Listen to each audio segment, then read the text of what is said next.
Now, we're at the point, of course, that the situation has gotten so bad that this December, Romania straight up canceled the results of a presidential election based on the flimsy suspicions of an intelligence agency and enormous pressure from its continental neighbors. Now, as I understand it, the argument was that Russian disinformation had infected the Romanian elections. But I'd ask my European friends to have some perspective. You can believe it's wrong for Russia to buy social media advertisements to influence your elections. We certainly do. You can condemn it on the world stage even.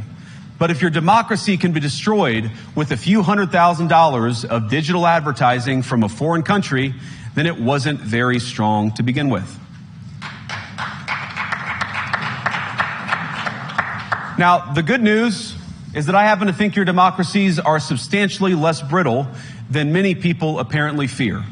And I really do believe that allowing our citizens to speak their mind will make them stronger still. Which, of course, brings us back to Munich, where the organizers of this very conference have banned lawmakers representing populist parties on both the left and the right from participating in these conversations. Now, again, we don't have to agree with everything or anything that people say.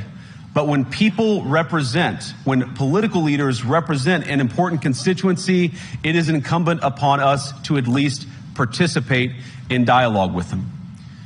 Now, to many of us on the other side of the Atlantic, it looks more and more like old entrenched interests hiding behind ugly Soviet-era words like misinformation and disinformation, who simply don't like the idea that somebody with an alternative viewpoint might express a different opinion or, God forbid, vote a different way or, even worse, win an election.